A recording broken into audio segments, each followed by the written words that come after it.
નમસ્કાર મિત્રો, અમારી ગુજુ ગુરુજી યુટ્યુબ ચેનલમાં આપ સૌનું સ્વાગત છે। પ્રગતિનો પ્રવેશ ઉત્સવ આપણે સૌ શાળામાં ઉજવવા જઈ રહ્યા છીએ, ત્યારે આ પ્રગતિના પ્રવેશ ઉત્સવ પહેલા શાળા કક્ષાએ કરવાની કામગીરી જે શિક્ષણ વિભાગ દ્વારા પરિપત્ર થઈ ચૂક્યો છે તેને સાથે રાખી અને કેટલીક બાબતો આપણે જે કંઈ શાળા કક્ષાએ કરવાની થાય છે તેની વાત આપણે ટૂંકમાં જોઈ લઈએ।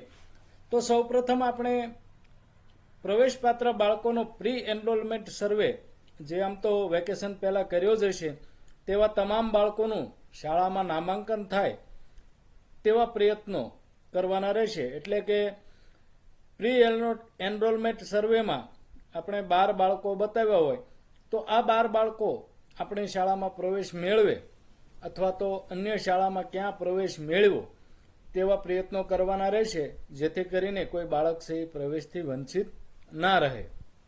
માધ્યમિક અને ઉચ્ચતર માધ્યમિક શાળાના આચાર્ય છે તેમણે પણ તેમના શાળામાં પ્રવેશપાત્ર બાળકોનો પ્રી એનરોલમેન્ટ સર્વેની યાદી તૈયાર કરવાની રહેશે। કાર્યક્રમ થાય તે પહેલાં શાળા પરિસરની સ્વચ્છતા થઈ જાય તેવી યોગ્ય વ્યવસ્થા કરવી।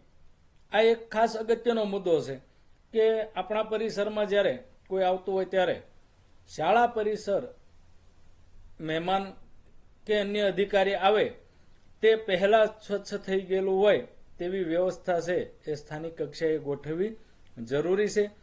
પ્રગતિના પ્રવેશ ઉત્સવની જે ઉજવણી છે તેની તારીખ અને સમયનો પણ તમારે છે એ ગામમાં તમારા વિસ્તારમાં પ્રસાર કરવો।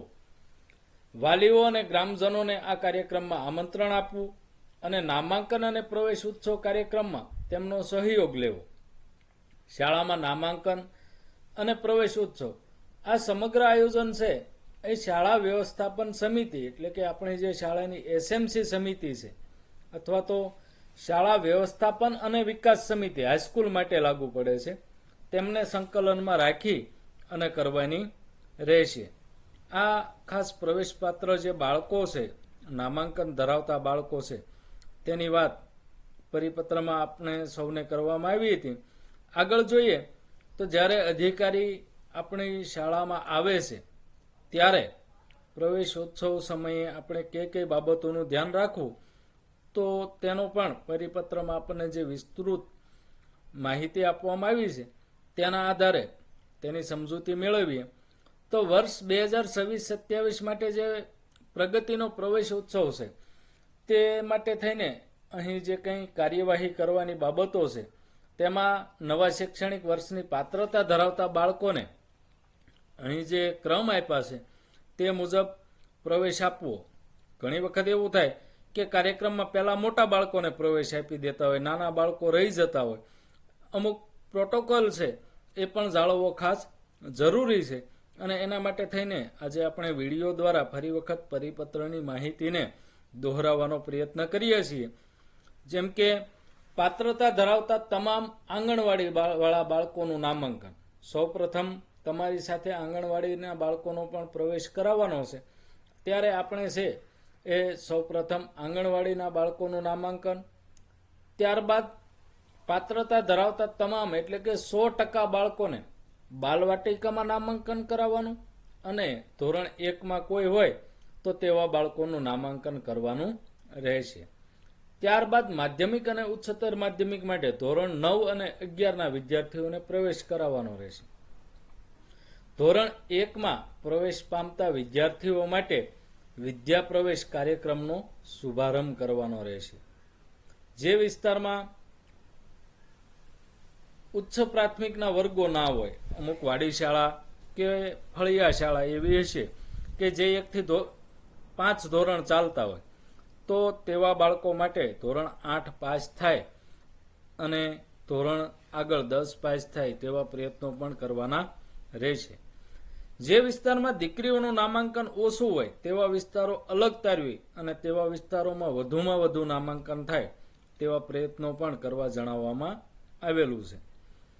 બીઆરસી તથા સીઆરસી એ તાલુકા ક્લસ્ટરમાં આવતી શાળાઓમાં થયેલ નામાંકન માટેનું જે પ્રી એનરોલમેન્ટ સર્વેની કામગીરી છે તેની 100% સમીક્ષા કરી અને તમામનું નામાંકન થાય તે ટીમ વર્કથી હાથ ધરવાનું રહેશે.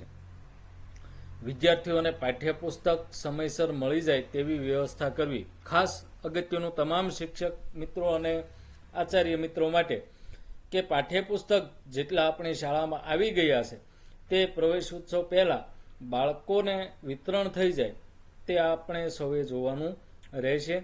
નવા સત્રથી નિયમિત રીતે બાળકો તથા શિક્ષકોની ઓનલાઈન હાજરી ભરાય એ પણ પ્રવેશ ઉત્સવ પહેલા આપણે સુનિશ્ચિત કરવાનું રહેશે. મિત્રો, અહીં પ્રવેશ ઉત્સવનો જે કાર્યક્રમ છે તેનો મિનિટ ટુ મિનિટનો પ્રોગ્રામ આ દર વખતે પ્રવેશ ઉત્સવમાં આપણી પાસે આવતો જ હોય છે અને ઘણા બધા લોકો છે તેને સ્ટ્રિક્ટલી ફોલો કરવાનો પણ પ્રયત્ન કરતા હોય છે. પરંતુ મિત્રો, તેમાં 2-5 મિનિટની બાંધછોડ ચાલે, પરંતુ જે આ મિનિટ ટુ મિનિટનો પ્રોગ્રામ છે એ આપણો ક્રમ જાળવી રાખવા માટે ખાસ અગત્યનું છે કે સૌ પ્રથમ જ્યારે પદાધિકારી કે અધિકારી શ્રીઓનું આગમન થાય, જે આપણે બનાવેલું સ્ટેજ અથવા તો આપણો જે પ્રાર્થના કાર્યક્રમ છે તેમાં પધારે, ત્યારબાદ સૌ પ્રથમ દીપ પ્રાગટ્ય, પ્રાર્થના, મહાનુભાવોનું સ્વાગત, પુસ્તકથી સ્વાગત કરો, સ્વાગત ગીત હોય તો પણ ખૂબ સારું. આ સ્વાગત વિધિ પતાવ્યા બાદ સહી આપણો પ્રવેશ ઉત્સવનો કાર્યક્રમ શરૂ થતો હોય છે. પછી બાળકો દ્વારા વક્તવ્ય આવશે, સન્માન, જે દાતાઓ અને વયોવૃદ્ધનું સન્માન કરવાનું છે તેનું સન્માન, અથવા તો NMMS 100% હાજરી, CETના બાળકો, આ દરેકનું સન્માન અહીં આવી જશે. પ્રેરક ઉદ્બોધન અને અંતમાં આભાર વિધિ. આ એટલો છે આપણો પ્રાર્થના કાર્યક્રમ પૂરો થયા બાદ શાળા પરિસરની મુલાકાત, SMC કે SMDCના સભ્યો સાથે બેઠક, જેમાં 25 મિનિટનો ભાર આપેલો છે.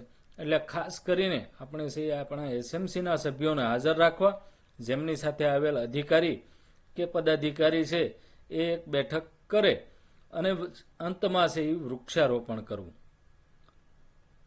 હવે ખાસ બાબત, આપણે જ્યારે પ્રગતિનો પ્રવેશ ઉત્સવ કાર્યક્રમ શરૂ થાય ત્યારે આપણી શાળાના એક વિદ્યાર્થીની અને એક વિદ્યાર્થી એટલે કે એક કુમાર અને એક કન્યા દ્વારા શાળા પ્રવેશ ઉત્સવનો કાર્યક્રમનું સંચાલન થાય તેવું આયોજન ખાસ કરવાનું રહેશે.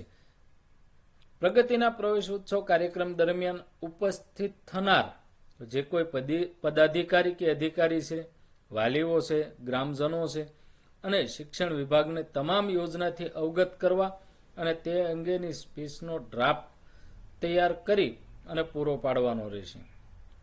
પ્રગતિના પ્રવેશ ઉત્સવ કાર્યક્રમનું આયોજન દરમિયાન જો શક્ય હોય તો શાળા સમિતિના કોઈ એક સભ્ય પાસે આ યોજનાની માહિતીની વાત કરાવવાની રહેશે. આ યોજનામાં મિત્રો વિદ્યાલક્ષ્મી હોય, નમોલક્ષ્મી હોય, CET, આપણે જે કાંઈ શાળાને લગતી યોજનાઓ છે તેની વિગતે વાત કરવાની રહેશે. સાથે સાથે પર્યાવરણ, વિજ્ઞાન, ટેકનોલોજી અને સામાજિક ઉત્થાનના કાર્યક્રમો વગેરે વિષય પર બાળકોને વક્તવ્ય તૈયાર કરવાની જવાબદારી પણ શિક્ષકની રહેશે. આ વક્તવ્યો જો આપણા બાળકોને યાદ ના રહેતા હોય તો તેની સરસ મજાની સ્પીચ રૂપે અમે વક્તવ્યોના વિડીયો પણ બનાવેલા જ છે, જેની અમારી YouTube ચેનલમાં તમને મળી રહેશે. પદાધિકારી અને અધિકારીઓને ફૂલ, ગુલાબ, પાંદડી, તિલકથી સ્વાગત કરવાની જરૂર નથી. તેમનું સ્વાગત છે એ કોઈ પણ શાળાનો એક બાળક જે પુસ્તક આપીને કરે તેવું પરિપત્રમાં પણ જણાવવામાં આવેલું છે. પ્રવેશ પામતા બાળકો ડ્રેસ ઉપર તેમનું નામનું બેજ લગાવી શકાય. તેમજ પ્રવેશપાત્ર જે નવા બાળકો છે તે પાઠ્યપુસ્તક આપવામાં આવે તેના ઉપર નામ લખવાનું રહેશે કે સ્ટીકર પણ લગાવી શકાય. જ્યારે આપણે પ્રવેશપાત્ર બાળકો હોય, અમુક સારી સુવિધાવાળી શાળાઓ છે તે અથવા કોઈ સ્પોન્સર દ્વારા મેળવેલ સ્કૂલ બેગ છે તેના દ્વારા પણ પ્રવેશ કરાવતા હોય છે. પ્રાથમિક શાળાનો અભ્યાસ પૂર્ણ કરનાર વિદ્યાલક્ષ્મી બોન્ડ ધરાવતી કન્યાઓને પાકતી મુદતના બોન્ડની રકમના ચેકનું વિતરણ કરવાની જવાબદારી જે તે શાળાના મુખ્ય શિક્ષકની રહેશે. જો તમારી પાસે આ બોન્ડના ચેક આવી ગયા હોય તો તે પ્રવેશ ઉત્સવ દરમિયાન તમે છે તેનું વિતરણ કરી શકો છો. આંગણવાડીના બાળકોને સુખડી સાથે કેળા, ચીકુ, સફરજન, દ્રાક્ષ, જેવા ફળો લોક ભાગીદારીથી કે અન્ય રીતે આપી શકાય તે અંગે પણ કાર્યવાહી કરવી. છેલ્લા વર્ષમાં શૈક્ષણિક તથા પ્રવૃત્તિમાં ઉચ્ચ સિદ્ધિઓ જેવી કે સીઈટી, એનએમએમએસ પરીક્ષામાં ઉત્તીર્ણ થનાર, જ્ઞાન શક્તિ, રક્ષા શક્તિ શાળાઓમાં પ્રવેશ મેળવનાર વિદ્યાર્થીઓનું સન્માન કરવું. જે બાળકોની અગાઉના વર્ષમાં 100% હાજરી હોય તેવા બાળકો અને તેમના વાલીઓને પણ સન્માનિત કરવા. જો 100% હાજરી ધરાવનાર બાળક છે તેમને તમે કોઈ પણ ઇનામ અથવા તો પ્રમાણપત્ર આપી અને સન્માનિત કરી શકો છો. સાથે સાથે તેમના વાલીનું પણ સન્માન કરવાનું રહેશે. દાન કે લોકફાળો આપનાર દાતા અથવા તો સહકારી સંસ્થા કે સ્વૈચ્છિક સંસ્થાનું પણ સન્માન કરવાનું રહેશે. વાલીઓમાં શિક્ષણ અને કન્યા કેળવણી પ્રત્યે જાગૃતતા કેળવાય તે માટે પ્રોત્સાહન રૂપે વક્તવ્યમાં મહાનુભાવો દ્વારા અપાય તેવું પ્રકારનું આયોજન પણ કરવું. પ્રગતિનો પ્રવેશ ઉત્સવ કાર્યક્રમમાં ગામના વાલીઓ, ગ્રામજનો સંપૂર્ણ હાજરી રહે તેવું આયોજન કરવાનું રહેશે અને આ કાર્યક્રમમાં વધારેમાં વધારે લોક ભાગીદારી ઉપલબ્ધ થાય તે સુનિશ્ચિત કરવું. કાર્યક્રમની ગુણવત્તા, અસરકારકતા તેમજ સ્થાનિક પરિબળોને ધ્યાનમાં લઈ રાજ્ય કક્ષાએથી જે કંઈ સૂચના આપવામાં આવે તે અથવા તો તમને કાંઈ ઉચિત જણાય તેવા ફેરફાર છે એ તમે સ્વવિવેકથી કરી શકો છો. એટલે કે ઘણા બધા અનુભવી મિત્રો વર્ષોથી જે શાળા પ્રવેશોત્સવ કરતા આવ્યા છે તે તેમના અનુભવને લીધે આ પરિપત્રમાં આપેલી સૂચના સિવાય કોઈ પણ ફેરફાર પણ કરી શકે છે. હવે મિત્રો એસએમસી અથવા તો એસએમડીસી સાથેના જે મહાનુભાવોની બેઠક છે તેમાં શાળાના મુખ્ય શિક્ષકે શું પ્રેઝન્ટેશન કરવું. તો શાળામાં સ્માર્ટ ક્લાસ ચાલતા હોય તો આ સ્માર્ટ ક્લાસનો ઉપયોગ કરી અને તમે છે એ એસએમસીના સભ્યો અને આવનાર મહેમાનોને તમામ વિગત છે એ રજૂ કરી શકો છો.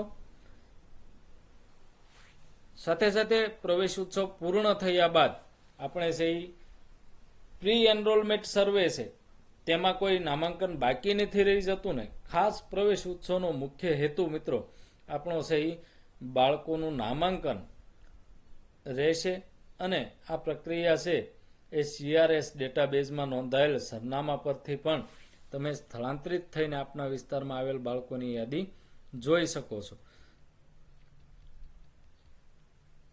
આમ જે કંઈ પરિપત્રોમાં આપેલી સૂચના સાથે સાથે ડ્રોપ આઉટ બાળકો છે તેને અથવા આઉટ ઓફ સ્કૂલની જે બાળકોની યાદી છે તેને ફરી વખત શાળામાં પુનઃ નામાંકન થાય તેવા પ્રયત્નો પણ આપણી કક્ષાએથી કરવાના રહેશે.